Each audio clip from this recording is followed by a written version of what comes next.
আসসালামু আলাইকুম। গত ভিডিওতে আমি কিভাবে বাক্য গঠন করতে হয় সেটা শিখিয়েছি। আজকের ভিডিওতে বেশ কয়েকটা ভার্ব দেব, এই ভার্বগুলো আপনারা মুখস্থ করেন। এই নেক্সট ভিডিওতে আমি এই ভার্বগুলো দিয়ে কিভাবে বাক্য গঠন করবেন সেটাকে আবার দেখানোর চেষ্টা করব। যাই হোক, তাহলে দেরি না করে আসেন শুরু করি। ভার্ব ইতি এর অর্থ হবে যাওয়া বা গো। এটা যখন পায়ে হেঁটে হবে। ভার্ব ইয়ে খাত হচ্ছে যখন যানবাহনে বা ট্রান্সপোর্টে করে যাবেন, এটারও অর্থ হবে যাওয়া বা গো। ভার্ব উচিতসার অর্থ হবে পড়ালেখা করা বা স্টাডি করা। আবারও বলছি, উচ্চারণ হবে উচিতসা। ভার্ব বিচের বাংলা হবে হয়, অর্থ হবে হয় বা হতে, বা ইংলিশে বি। এইটা একটা খুব প্রয়োজনীয় ভার্ব। এটা প্রতিদিন প্রচুর ইউজ হয় পাস্ট টেন্সের ক্ষেত্রে এবং ভবিষ্যৎ টেন্সের ক্ষেত্রে। ভার্ব গাভারিচের অর্থ হচ্ছে কথা বলা বা স্পিক। আবারও বলছি, উচ্চারণ হবে গাভারিচ। ভার্ব খাতেজ এটাও একটা প্রচণ্ড প্রতিদিন প্রচুর প্রয়োজন পড়ে এই ভার্বের। আবারও বলছি, উচ্চারণ হবে খাতেজ। এর বাংলা হবে চাই, চাওয়া বা ইংলিশে ওয়ান্ট। চাই, চাওয়া বা ওয়ান্ট, খাতেজ। ভার্ব খাদিজের অর্থ হচ্ছে হাঁটা। হাঁটাকে বলে খাদিজ, রাসায়ন হবে খাদিজ বা ইংলিশে ওয়াক। আবারও বলছি, হাঁটার রাসায়ন হবে খাদিজ। ভার্ব ভিদিচের বাংলা হচ্ছে দেখা বা সি। আবারও বলছি, উচ্চারণ হবে ভিদিচ, যার অর্থ হবে দেখা বা সি।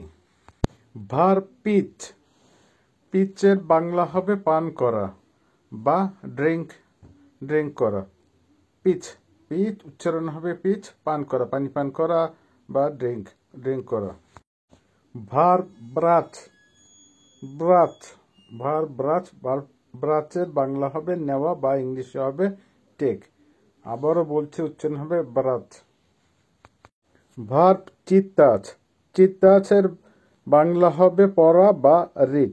আবারও বলছি, উচ্চারণ হবে চিত্তাচ, পড়া বা রিড। ভার্ব পিসাচের বাংলা হবে লেখা বা রাইট। আবারও বলছি, উচ্চারণ হবে পিসাচ, বাংলা হবে লেখা বা রাইট।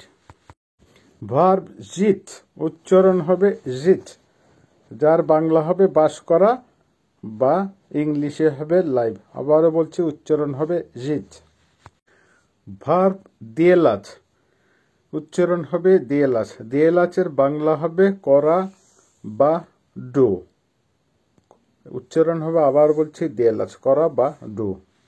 ভার্ব উচ্চারণ হবে ইসমাত্রিচের বাংলা হবে তাকানো বা লুক। আবারও বলছি, তাকানো বা লুক।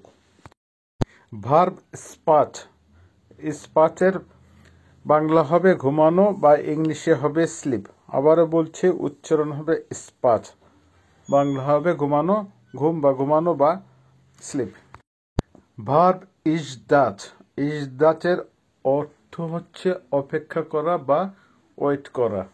অপেক্ষা করা বা ওয়েট করা, উচ্চারণ হবে ইজদাচ।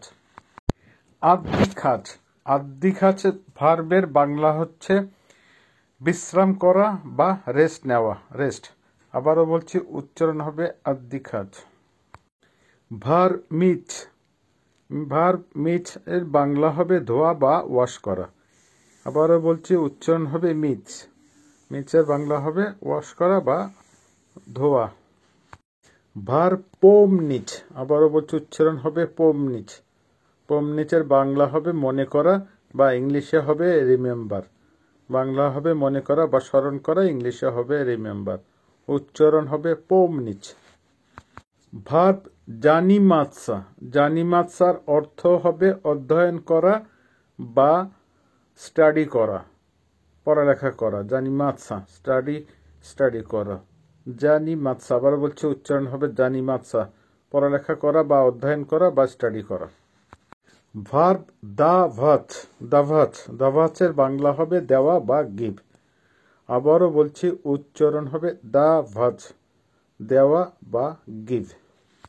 ভার্ব গাতোভিচ, আবারও বলছি, উচ্চারণ হবে গাতোভিচ। এর বাংলা হবে প্রস্তুত করা বা রেডি করা, প্রস্তুত করা বা রেডি করা। আর ইংলিশে হবে প্রিপেয়ার বা রেডি করা। ভার্ব সিদ্দিচ, সিদ্দিচ, সিদ্দিচের বাংলা হবে বসা বা ইংলিশে হবে সিট ডাউন বা সিট, সিট। সিদ্দিচ, সিদ্দিচ, এর বাংলা হবে বসা। ভার্ব স্তাবাত, স্তাবাতের বাংলা হবে ওঠা বা ইংলিশে হবে গেট আপ, ওঠা বা গেট আপ, ঘুম থেকে ওঠা। সেই সময় এই ভার্বটা ইউজ হয়, স্তাবাত, স্তাবাত। এখানে ভটা উচ্চারণ হবে না, বলতে পারি স্তাবাত, স্তাবাত, ভটা মুখের মধ্যে থাকবে, স্তাবাত। ভার্ব পামা গাছ, পামা গাছের বাংলা হবে সাহায্য করা বা ইংলিশে হবে হেল্প। আবারও বলছি, উচ্চারণ হবে পামা গাছ, যার বাংলা হবে সাহায্য করা বা হেল্প। ভার্ব পিএচ, আবারও বলছি, উচ্চারণ হবে পিএচ, পিএচ এর বাংলা হবে গান করা বা সিং, পিএচ, ভার্ব পিএচ, গান করা বা সিং।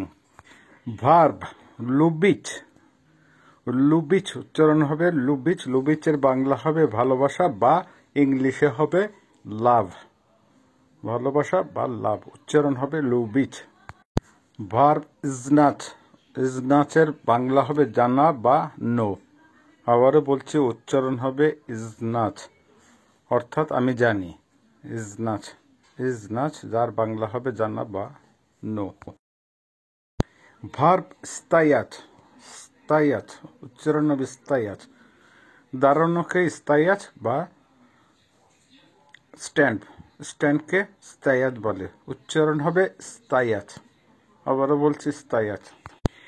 ভার্ব লেজাত, লেজাত, উচ্চারণ হবে লেজাত, যার বাংলা হবে শোয়া। এই ঘুমানোর আগে যে শুতে হয় এটাকেই বলে লেজাত। যাই হোক, আবার বলছি, উচ্চারণ হবে লেজাত, যেটার বাংলা হবে শোয়া। যাই হোক, আজকের মতো এখানেই শেষ। এই ভার্বগুলো খুব ভালো মতো করে উচ্চারণ মুখস্থ করবেন। আগামীতে এই ভার্বগুলো দিয়ে আপনাদেরকে বাক্য গঠন করে দেখাবো, অবশ্যই লিখিতভাবে না, একেবারে মুখে মুখে। যাই হোক, এই জন্য আপনারা খুব ভালো মতো শিখবেন, যাতে আপনাদের বুঝতে সহজ হয়। যাই হোক, আবারও সবার সুস্বাস্থ্য কামনা করে শেষ করছি। আল্লাহ হাফিজ।